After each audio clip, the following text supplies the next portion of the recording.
Hi, how's everybody doing? It's Paul from Magpie 24/7 back again after Newcastle really threw away 2 points yesterday. I think if you ask 99.9% of the fan base, 2 points dropped as we only drew at home against Bournemouth, 1 apiece. And our 400th goal at the Leazer's end, it just wasn't enough to get the 3 points. And Drawcastle strike once again. And although there's no need to panic, and it's we're in 1,000% better position than what we were a year ago, with no Bruce, no Ashley, etc. It feels a bit gutting because even Eddie admitted it. There was no hiding from Eddie Howe yesterday. That it was well below the standards that we've set. It wasn't acceptable. It wasn't good enough. But yeah, in the big scheme of things, we're still mid-table. We've still only lost once this season, and that was, let's face it, courtesy of VAR and the appalling state of the referees in this fucking country. But yesterday there was none of that. It was down to, the team. And the thing is, like they say, 70% possession, plenty of shots on target. I think 19-20 shots. We had 23 against Crystal Palace. Yet we're not sticking the ball in the net, and we are, I think, a little bit at the moment a victim of certain players. John Joe Shelby being missing, Alan Saint-Maximin, the much maligned at times Alan Saint-Maximin being missing, and Callum Wilson. I feel if at least 2 of those players were playing yesterday, then the outcome of that game is different, as I feel for the Crystal Palace game.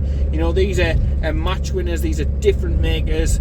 These are, some of our top players, and the issue Newcastle have got is we've got a fantastic, first 11. We've got some good players here and there in reserve, but you're looking at the bench yesterday, and with all these subs now being able to be called upon and stuff, you're looking at the bench yesterday, and you're looking at Chris Wood, you're looking at maybe a Matt Ritchie or Jacob Murphy, and I just think, with the greatest of respect, there isn't that X factor to be able to call off the bench. I said Maximum, who can produce a moment of magic and win a game or draw a game, as he proved against Wolves.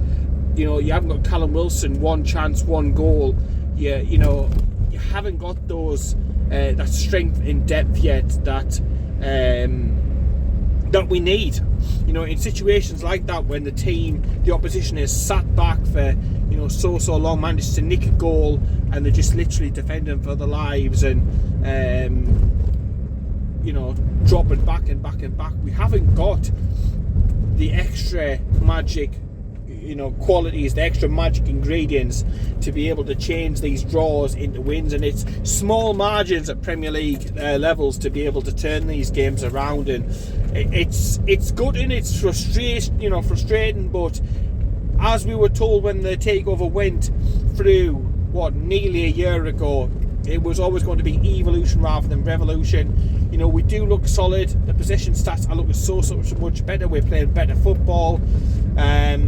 We just are, at the moment, paying for the squad depth and paying for the fact that we've got some match winners out of the team. And it was so frustrating because Callum Wilson, I think it could have been risked yesterday, but Eddie Howe wanted to be very cautious, obviously with the international break coming up. At St. Maximum, he's got a small setback in his road to recovery, and that is disappointing, because if you remember when the injuries first happened, they were described as small niggles, yet they seem to be rolling on, and it's turned into something bigger than a small niggle. And the other disappointing thing I thought from yesterday, Elliot Anderson not being available. Again, injury described as a small niggle. What does that actually mean these days? I don't know. To me, a small niggle or knock will keep you out for a game. It doesn't seem to be the it doesn't seem to be the way of the world at the moment. And again, Elliot Anderson could have provided that spark, that X factor. A young lad, a Geordie lad making his debut. I don't know. I thought yesterday would have been the perfect platform to have done that. Obviously, being injured, it's not his fault. It's not anyone's fault when players get injured and stuff like that. It's one of them things. but it's like I touched on before, it's the small margins that are sort of holding us back. But look, it's still only one defeat all season, which is absolutely fantastic, and you start always a rebuild from the back with solid foundations and in a good goalkeeper and a great defence. We have certainly got that, and you know, yesterday being able to bring Dan Burn in for Sven Botman and that sort of thing, you know, speaks volumes for the depth and the quality that we've got at the back. But you know, we're a little bit short in the middle. We're certainly short in the wide areas, and that was one area that I think the club has to be really proactive with regards to recruitment ready for January. We've got to strike early in January and improve those positions, because with the greatest of respect to the likes of Richie, Ryan Fraser, Jacob Murphy, you just, when you got Maxi out, the difference in the gulf in quality between a St Maximin, who's a regular starter and one of the first names on the team sheet, and a Jacob Murphy, who I think made his 100th appearance, most of those obviously subs yesterday in the game, is so huge. But you know, you can't do a Nottingham Forest and just get rid of everybody and rebuild overnight. It's why the preach about evolution rather than revolution does make sense, and I understand that they want to get the right characters in, and it's important for that team unity, that spirit, that bond. I get that, but again, you can't help but feel that we're just paying for a little bit of a slight shortcomings in the last transfer window, which was fantastic with the quality that we brought in, but it could have just been literally capped off a little bit. If we'd have brought in that wide, tricky player that we needed, you know, then again, I think we would have had more victories in the bag, and we would have been higher up, and things would have been a little bit more rosier. But look, we're nowhere near you know, the relegation scene this season. We are going to be a mid-table team. How many injuries that we get dictates whether we can be a mid-table team around 10th that is able to push on and try and have a challenge for one of the European competitions, or whether it is just going to be another sort of middle of the table sort of type of season, and the rebuild continues, the evolution of Newcastle continues. It is all down to injuries and stuff, and it's just so disappointing that Callum Wilson and St Maximin seem to get these knocks quite regular. So we, again, like I touched on before, we've got to be proactive and think about this with regards to the future, so that we do have different options, and that also that they don't have to play every week. And if they don't have to play every week, that's going to hopefully reduce the amount of injuries that they get. You know, it could be workload, that they're working too much and that they're playing 3 times a week or whatever, and that's too much for them. That's causing them to get injuries. So it's all sorted out with a better quality of squad, but it's going to take time. And as painful as it was yesterday, and I think as, you know, everybody traipsing away from the stadium and stuff like that, we've just got to keep our mind focused on the fact that we are in a much healthier position than what we were last season and previous seasons before, with people who care, with the likes of Eddie Howe coming out and speaking so candidly and openly and honestly, not trying to blame everybody else but himself, but no, taking responsibility, saying it how it is. And we've got people at the club, the owners, the custodians, who care about the club and who have the club on a a trajectory that's going to take us places. We are going to be going places over the coming seasons.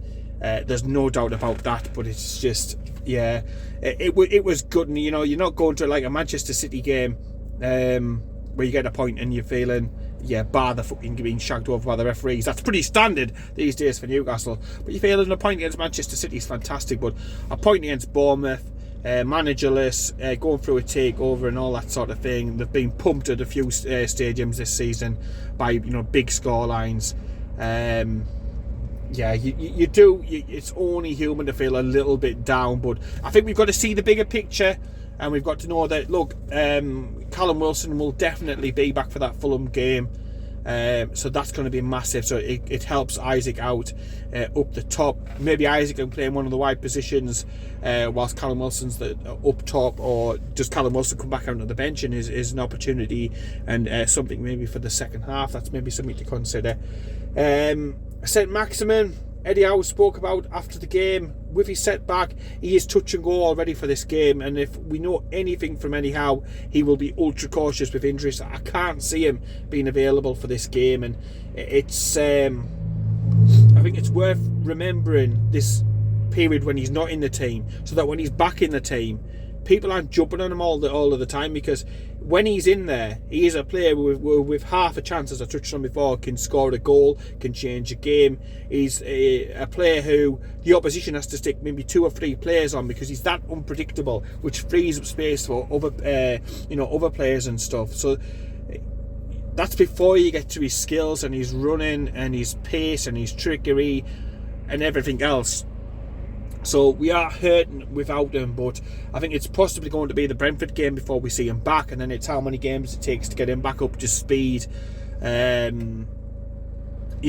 another big question. I will say a positive from yesterday, Bruno back. The bromance between him and Joe Linton was great to see, and I think Joe Linton is better with Bruno in the team. But again, with the Bruno thing, I still think Bruno plays better, and I would like to see him further up the pitch, but we're not going to see that whilst we're missing the other player I think we're missing a lot, which is John Joe Shelvey. Pictures this week released by the club seeing him back onto the pitch, back onto the training pitches, and getting the minutes in, and stepping up the recovery was fantastic to see. Again, he can't come back soon enough for me. He looks absolutely in the best shape of his career. It was hugely disappointing to lose him before a ball had been kicked for this season. So again, when John Joe comes back, he can sit in that deep lying position, which then frees Joe Linton and Bruno to get in and amongst and maybe get further forward. And it also allows you a different option to Joe Willock, who again I didn't think was fantastic yesterday, to be honest. He wasn't the only one, let's face it. I think everybody had a slightly below par performance, but look, we hit the bar twice yesterday, so we did again come close. It's just so frustrating, maddening, but patience is the watchword. Have a little patience. As I think Take That once said, it has to be it. But the international break probably comes at a great time for us. If I'm being honest, it gets us another 2 weeks to having these, get some of these injuries back. It gives 2 weeks for us to be able to work on certain things.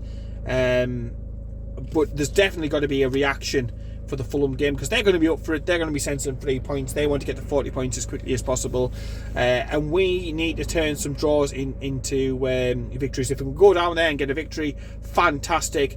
It lifts the morale, it'll boost the players, and we'll go into the Brentford game then looking again for another victory, and looking again upwards, always upwards, and not looking below. And I said before the season it started, for me, that's what it was on about. We don't want to be going through this season, putting pressure on ourselves, talking too much about European, qualification. What we want from this season is to go through a season without having to worry about a relegation battle, and without having to worry about being relegated. So if we go through the season and we finish 10th or whatever, but we've consistently been away from the relegation zone, never any trouble, we've had a cup run, I still think that is a fantastic season for us. And then we look to try and push into Europe maybe next season with another summer worth of player trading and all that sort of thing. So let me know what you think down below. Is that the way that we should all be looking at it, just to get through the season, sort of in that middle band of teams with no worries about relegation, or should we be looking and pushing for higher up and maybe getting Europe this season as opposed to as opposed to next? I'll be interested to hear what you've got to say about that down below. How did you feel after the match yesterday? How do you feel today as well? Vent down below, and whilst you are down below in the comment section, if you haven't already, please do subscribe. It means a lot. We are literally, I think, an ant's knob away from 800 on the YouTube page, which is fantastic. We're really trying to get it pushed up towards 1,000, so please do. It means a lot for your continued support on Magpie 24/7. There'll be more videos coming up through the international period, and looking at the international players. We have players all over the shop these days, in in European competition. There's obviously Trippier and Nick Pope as well for England, and there's some interesting questions I think with regards to Gareth Southgate and the players that he is selecting and not selecting, so we might do some videos on all of that over the course of the next week or two. So yeah, I've rattled on for long enough. I'm going to not watch the match back. I'm going to finish off working, but in the meantime, take care, keep it tuned, and I'll speak to you later.